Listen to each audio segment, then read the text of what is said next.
I stared in disbelief as flames engulfed my wedding gown.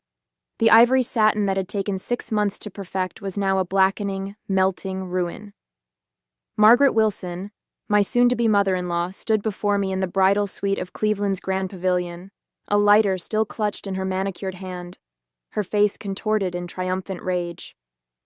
"Now you can't marry my son," she declared, her voice high with hysteria. "Jason needs someone from our social circle, not some nobody from the wrong side of town." She tossed her designer purse over her shoulder, looking immensely pleased with herself. "My name is Valerie Mitchell, and at 25, I never expected to be watching my wedding dress burn 30 minutes before walking down the aisle." My 3 bridesmaids stood frozen in shock, their lavender dresses a stark contrast to the smoldering fabric at my feet. "Mrs. Wilson," I said, my voice surprisingly steady as I reached for my phone, "you have no idea what you just did."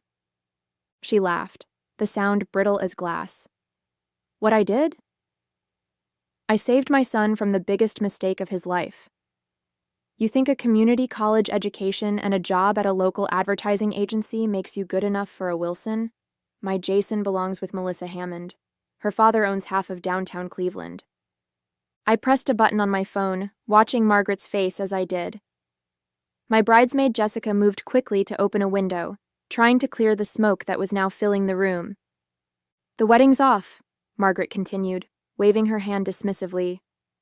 "I'll just tell everyone you got cold feet. Jason will be upset for a while, but he'll understand eventually." "Are you sure about that?" I asked, turning my phone screen toward her. On it was a live view of the ceremony space, the elegant rows of white chairs, the floral arch at the altar, and the massive projection screen that was now displaying a perfect view of this very room, showing Margaret in all her destructive glory. Her face paled. What is that?" "The wedding live stream," I explained calmly. "For Jason's grandparents in Florida and my sister who's deployed overseas. It's been running for the past 20 minutes, capturing everyone arriving, the musicians setting up." I paused, meeting her eyes. "And you destroying my wedding dress while announcing your true feelings about me." "Turn it off." Margaret lunged for my phone, her perfect coiffure coming undone. "You planned this. You set me up." Jessica stepped between us. "Mrs. Wilson, everyone just watched you commit arson on live video. I think you should take a moment to consider your next move."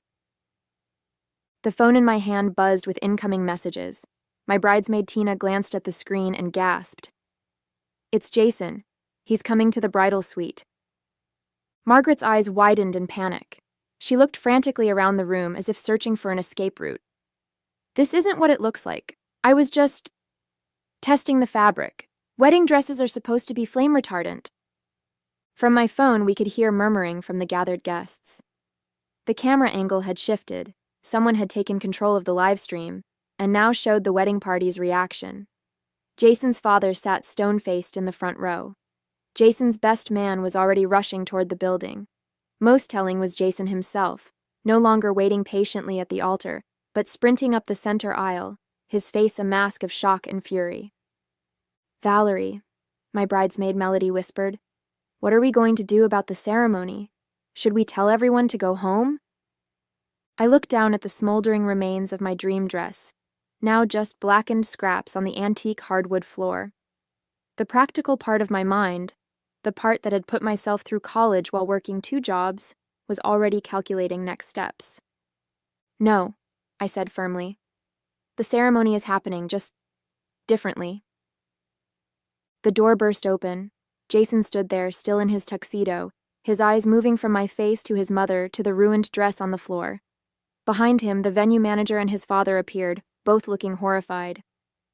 "Mom," Jason said, his voice dangerously quiet, "tell me I didn't just watch you burn Valerie's wedding dress while saying she isn't good enough for our family?" Margaret's demeanor changed instantly.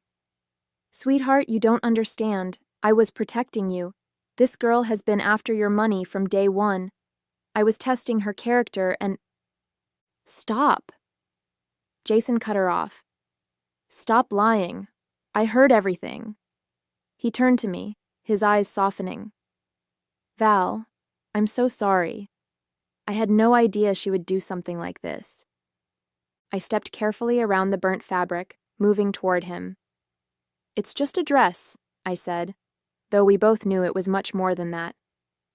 But your mother just showed exactly what she thinks of me, of us, in front of everyone we know.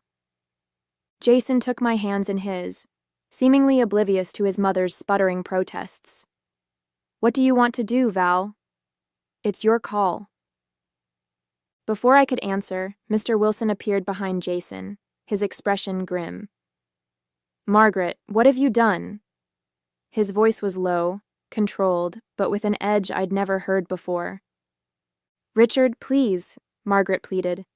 You know the Hammonds would be a much better match. Their family has been part of Cleveland society for generations. As opposed to Valerie, who built a successful career through hard work and determination. Mr. Wilson shook his head in disgust. You've gone too far this time. My phone continued to buzz with notifications. I glanced down to see messages pouring in from guests who were watching everything unfold on the live stream. The venue coordinator hovered in the doorway, looking uncertain. Ms. Mitchell, she said hesitantly. The guests are asking what's happening. Should we make an announcement? I looked at the ruins of my dress again, then at my bridesmaids in their lavender gowns. A plan was forming in my mind, one that would turn Margaret's attempt to sabotage our wedding into something entirely different. Tell them there's been a change of plans, I said, but the ceremony will proceed in 20 minutes. Margaret scoffed. In what? Your underwear? You can't possibly. In my backup dress, I interrupted calmly. The room fell silent. Jason looked at me in confusion. You have a backup dress? I hadn't, of course, but 6 months of working with temperamental clients at the advertising agency had taught me to always have a contingency plan. Melody, I turned to my bridesmaid. Remember that photo shoot we did for Cleveland Bride last month? Call Eliza and ask if her sample dress is still available. Melody's eyes widened in understanding. The ivory sheath with the lace overlay? It should fit you perfectly. Jason's father stepped forward, pulling out his phone. I'll have my driver pick it up immediately. Where is it located? As they coordinated the dress retrieval, I turned back to Margaret, who stood watching in disbelief as her plan unraveled. You really thought a dress would stop this wedding? After everything Jason and I have been through? But everyone's watching, she hissed, gesturing at my phone. They all saw what happened. Yes, I agreed. They did. And now they'll also see what happens next. I turned to address the camera directly, knowing the guests were still watching. To everyone waiting, thank you for your patience. The ceremony will be slightly delayed, but love always finds a way. Even when someone tries to burn it down. A cheer erupted from the phone's speakers, the guests in the ceremony space showing their support. Jason squeezed my hand, pride evident in his eyes. Mom, Jason said firmly, you need to leave. Dad will take you home. You are no longer welcome at our wedding. Margaret's face contorted with rage. You would choose her over your own mother? After everything I've done for you? After what you've done today? Jason countered. Absolutely. The next 20 minutes passed in a whirlwind of activity. While Margaret was escorted out by security, after Mr. Wilson apologetically insisted on it, Eliza from Cleveland Bride arrived with not one but 3 sample dresses. The bridal suite transformed into an impromptu fashion headquarters, with my bridesmaids, the venue coordinator, and even some of the female guests who'd volunteered to help. This one, Jessica declared, holding up an elegant ivory sheath dress with delicate lace detailing. It's perfect for your figure, and we can have it ready in minutes. The venue's seamstress, who had originally been hired just for last-minute adjustments, worked miracle after miracle with safety pins and quick stitches. Meanwhile, Jason had returned to the ceremony space to address the guests in person. Through the live stream, which someone had thoughtfully positioned toward the altar, I could hear him speaking. Today didn't start the way any of us expected, he was saying, his voice steady despite everything. but Valerie and I have always believed that it's not the perfect circumstances that make a marriage work. It's how you handle the imperfect ones together. A round of applause followed his words. I smiled as Melody adjusted the borrowed veil on my head. "There," she said, stepping back to admire her work. "You look absolutely stunning." The dress wasn't what I'd planned to wear when I became Mrs. Jason Wilson, but as I looked in the mirror, I realized it suited me perfectly. Simpler, more elegant, and somehow stronger than my original choice.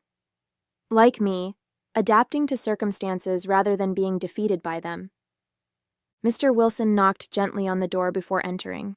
His eyes widened when he saw me. "Valerie, you look beautiful." He paused, his expression pained. "I want to apologize for Margaret. Her behavior was inexcusable." "You don't need to apologize for her, Mr. Wilson," I replied. "You didn't burn my dress." He nodded gratefully. "Jason sent me to tell you that everyone's ready whenever you are. And," he added with a small smile, "your boss from the agency is here. Apparently he's documenting everything for what he calls the greatest viral wedding marketing campaign Cleveland has ever seen." I laughed. Trust Eddie to see a promotional opportunity in disaster. The advertising world had taught me that sometimes the most compelling stories come from overcoming unexpected challenges. The venue coordinator appeared at the door. "We're ready when you are, Ms. Mitchell. The musicians are prepared, and we've adjusted the lighting to complement your new dress." "Wait," I said, an idea forming. "The live stream is still running, right?" When she confirmed it was, I made a quick decision. "Can we project it in the ceremony space for a few more minutes? I'd like everyone to see us walking from here to there, the whole journey, not just the arrival." 10 minutes later, as my bridesmaids and I made our way through the venue's garden path toward the ceremony space, I knew every step was being broadcast to the waiting guests. Not as a traditional bridal entrance, but as something more powerful. A statement that nothing, not even a vindictive mother-in-law with a lighter, could stop this wedding. As we approached the doors to the ceremony space, I could hear the guests' applause growing louder. Jason waited just inside, his face lighting up when he saw me. "Ready to get married?" he asked, taking my hand. "More ready than ever," I replied, squeezing his fingers. The ceremony that followed wasn't the one we had rehearsed, but it felt more authentic than anything we could have planned. As I walked down the aisle in my borrowed dress, guests rose to their feet, applauding rather than maintaining the traditional, reverent silence. Their faces showed not just the usual wedding joy, but something deeper: respect, admiration, solidarity. Jason's father stood proudly in the front row, occasionally glancing at the empty seat where Margaret should have been. His eyes met mine briefly, conveying wordless support. Our officiant, Pastor Mitchell, no relation though we'd joked about it, improvised beautifully.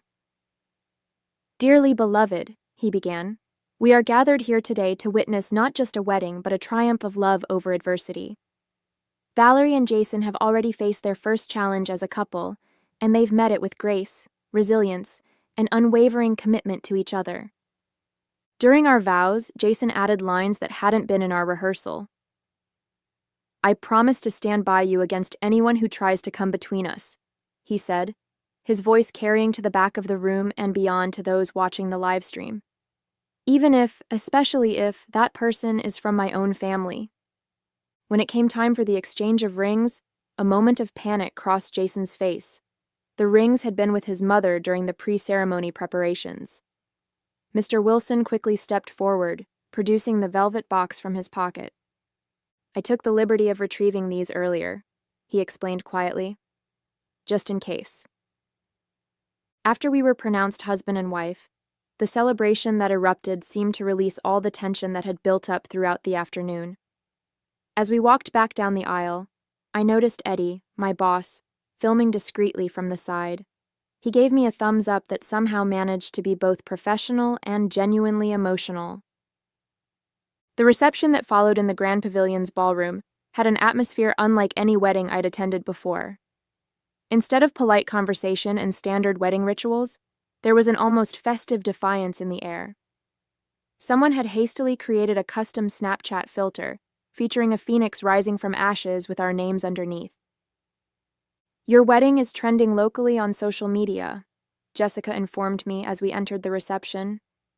"People are using Nar rising from the ashes and Can't Burn Love." Jason's college roommate Tom, who worked in public relations, approached us with his phone. "The Cleveland Plain Dealer wants a statement. Their lifestyle editor saw the live stream. Apparently her niece was a guest. And they're calling it Cleveland's most resilient wedding." "Tell them we're just grateful for everyone's support," Jason replied, his arms secure around my waist. "And that true commitment means facing obstacles together, not running from them." As the evening progressed, I noticed Mr. Wilson speaking intensely with various family members, damage control evident in his gestures and expressions. Jason's Aunt Diane approached our table during dinner, leaning down to speak privately. "Richard is beside himself," she confided. "Margaret's been escorted home, but she's threatening to cut Jason out of the family business if he doesn't come to his senses. Richard told her that after today, she's the one who needs to worry about her position in the company." Jason squeezed my hand under the table. "Dad's always been the backbone of the family," he said. "Mom just never realized it because he let her think she was in charge." As our first dance began, I couldn't help but notice the empty tables near the front of the room, spaces reserved for Margaret's country club friends, who had quietly disappeared after the incident. In their place, colleagues from my advertising agency had moved forward, filling the void with genuine support. "Mr. Wilson is handling damage control like a pro," Eddie commented, approaching us after the dance with 2 glasses of champagne. "He's personally thanking everyone for staying while subtly letting Margaret's allies know they won't be missed." Jason nodded, watching his father work the room with newfound respect.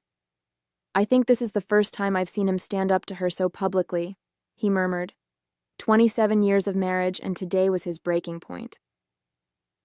The wedding photographer, initially hired by Margaret, approached us cautiously. "Mrs. Wilson, the younger Mrs. Wilson," she clarified with a smile. "I've captured some beautiful moments today, but I wanted to ask about the dress incident. Some of the guests took photos. Would you prefer I request they keep those private?" I exchanged glances with Jason before answering. "Actually, I think honesty is the best approach here. This is part of our story now." As if on cue, my phone buzzed with a notification. The short clip of Margaret setting fire to my dress had already been viewed over 20,000 times on a local Cleveland news page. The comments section overflowed with support, interspersed with stories from other brides who had faced difficult in-laws. "You might not have planned it," Eddie said, scrolling through the comments, "but you've started a movement. Standing strong in the face of toxic family relationships is resonating with people." Jason's cousin Mia appeared at our table, her expression a mixture of embarrassment and determination. "I want you both to know that not everyone in the family shares Aunt Margaret's views," she said firmly. "Most of us think she crossed a line that can't be uncrossed." "Thank you, Mia," I replied, genuinely touched. "That means a lot." As the evening progressed, Jason received a text from his father. He read it silently before showing me the screen. "Your mother has locked herself in the guest house. She's demanding I choose between her and that girl. I've informed her that her behavior today has made my choice remarkably easy. We'll discuss next steps when you return from your honeymoon. Proud of you both. Dad." "Are you okay?" I asked Jason quietly, searching his face for signs of regret or doubt. "I'm better than okay," he replied, squeezing my hand. "For years, I watched Mom undermine Dad, belittle you, and manipulate everyone around her. Today, she finally showed her true colors to everyone, not just us. It's like a weight has been lifted." As the reception continued, I noticed something remarkable happening. Guests who had been stiff and formal at the beginning, Margaret's side of the family and social circle, were now relaxing, engaging more genuinely with my friends and family. Without Margaret's watchful eye, The artificial social barriers she'd maintained were dissolving. "Mrs. Wilson?" The venue coordinator approached with an unexpected smile. "There's something you should see." She led us to the entrance of the ballroom. There, prominently displayed on an easel, was a large photo frame filled with dozens of handwritten notes from guests. The heading above them read, "Messages of love and resilience for Valerie and Jason." "Your bridesmaids organized this," she explained. "They asked guests to write messages of support after what happened. 1 week into our honeymoon in the Maldives, the full impact of what had happened at our wedding was still unfolding. Jason and I sat on our private deck overlooking crystal blue waters, scrolling through messages on our phones during our daily check-in with reality. "Dad says Mom's staying with her sister in Cincinnati," Jason said, setting his phone down. "Apparently, Aunt Linda is the only person who still believes her version of events, that she was testing the dress fabric and everyone misunderstood." I smiled wryly, adjusting my sun hat. Hard to misunderstand someone shouting, "Now you can't marry my son," while holding a lighter. The Cleveland media had picked up our story in earnest. What began as a sensational local wedding disaster had evolved into a conversation about toxic family dynamics and standing up for healthy relationships. Several women's magazines had reached out requesting interviews about maintaining boundaries with difficult in-laws. Eddie says the agency has received 3 new client inquiries specifically asking for the team with the wedding dress phoenix. I laughed, showing Jason the message. He wants to know if we'd consider being part of a panel discussion on crisis management when we get back. Jason took my hand, his thumb brushing over my new wedding band. "Only if you want to. We can keep this private if you prefer." I thought about the messages we'd received from other couples facing similar challenges with disapproving families. Maybe our experience can help others. Not the way I planned to start our marriage, but authentic, Jason finished. Like us. 3 months after our wedding, Jason and I attended the Wilson Family Foundation's annual gala, our first major public appearance since returning from our honeymoon. The event, typically orchestrated by Margaret, had been completely reimagined under Mr. Wilson's direction. "Nervous?" Jason asked as our car pulled up to the Cleveland Art Museum. "A little," I admitted, smoothing my gown, a stunning emerald design from Eliza's boutique, who had turned our wedding story into a successful marketing campaign about resilience and second chances. Inside, the atmosphere was noticeably different from previous years. The stiff formality had been replaced with genuine warmth. Mr. Wilson greeted us at the entrance, looking years younger without Margaret's controlling presence. "There they are," he beamed, embracing us both. "The couple who inspired our foundation's new initiative." He guided us toward a display showcasing the Wilson Family Foundation's newest program, Rising Phoenix Grants, for women starting over after difficult life transitions. The foundation logo had been redesigned to incorporate a subtle phoenix motif. "We've already approved funding for 15 women," Mr. Wilson explained proudly, each one rebuilding after challenging circumstances. As we mingled with guests, I noticed Margaret's absence had affected the guest list. Gone were many of the society climbers and status-conscious acquaintances, replaced by people genuinely passionate about the foundation's work. "Mrs. Wilson," a young woman approached, introducing herself as one of the grant recipients. "Your wedding story gave me courage to leave my toxic marriage. Now I'm starting my own business." Later that evening, as Jason and I shared a quiet moment on the museum's terrace, he received a text message. "Mom's coming back to Cleveland," he said, his expression thoughtful. "Dad says she's agreed to counseling if she wants any chance of reconciliation." I squeezed his hand supportively. "Whatever happens with your parents, we'll face it together." "Just like we did with the wedding," he smiled, pulling me close. "Some flames are meant to destroy. Others just reveal what's unbreakable."